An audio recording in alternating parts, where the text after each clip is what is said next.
in dheergaradka haweenka iyo dhalinyarada ka soo jeeda deegaanada koonfur galbeed Soomaaliya ayaa waxa ay ku taageereen qaar ka mid ah xildhibaanada baarlamaanka dawladda federaalka Soomaaliya oo dhawaan eedeymo u soo jeediyay madaxweynaha maamulka koonfur galbeed mudane Shariif Xasan Ugu waxayna eedeymo kuwaasi la mid ah u soo jeediyeen madaxweyne Shariif Xasan Ugu oo ay sheegeen intii uu xilka hayay inuu ku guuldareystay hawlihii loo idmaday waa kuwan siyaasiyiintii aqoon-yahankii iyo waxgaradkii ka hadlay kulanka inaan u hambaliyeeyo shan xildhibaan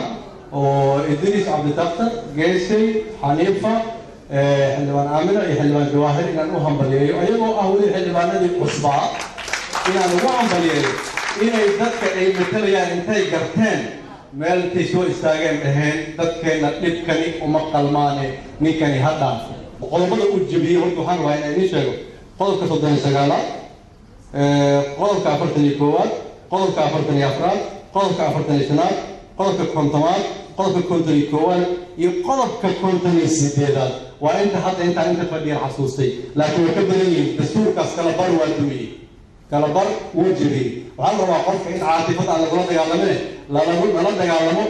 oo wixii oo sharciga uu noo fasaxayo jooga dadka walaalahay oo dhahay yaa qownaad maamulka in dhisan maamulkum hadda dil la bano dhaafana lankum buuqan soo jeedana markay ku dhahayaan Xaliif Shariif Xasan meesha waa la leeyahay buuqna lagu sameeyay asagoo amisom ku jooga amisom mandate caalami ku joogta taasna way tilmaamaysaa musuqmaasuqa baahsan oo maamulka koonfur galbeed ka nuglay haddaba meel gudbo marka dadka umataas mas'uul ku hayo ku horeen xildhibaanada koonfur galbeed Soomaaliya oo dastuur aan hayn tiro boqol afartii sagaal la qaaday iyadoo dastuurkana ka qoranto boqol sagaal shan ujeedada la gudaynaayo waa in mooshin kasta oo la shan inuu difaac nagadan wisi haboolay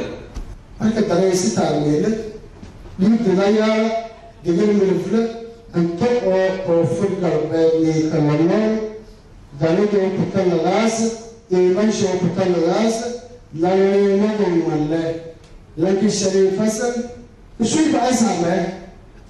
hal boole mid kala ma qalaas ay zay kantay aan ku doon ani markaa ka gaarayay markaas min ban fashilada ku timid madaxweyne Shariif Xasan Aadan oo markaa wuxuu fashilmay saddex siyaabood isaguna politically oo siyaasadiya economically oo dhaqaalihiya uu fashilmay sidoo kale institution building waxa la yiraahdo oo dhismaha hay'adaha dawliga oo ku fashilmay anaga ugu galayna dadkoo gala ugu galayna laakiin dadkii u talinahay ha imaadaan koonfur galbeed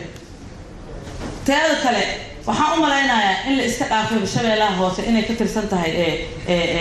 saddexda gobol inay ka tirsan tahay waaga la iloobay waayo laba dekada aan leenahay ma shaqeeyaan waxaan heli karnaa albooraan heli karnaa ma shaqeeyaan inay magaalo qotaan laakiin ana ma aaminsana inni meelo musuqmaasuq ku jira musuqmaasuq iyo rojiik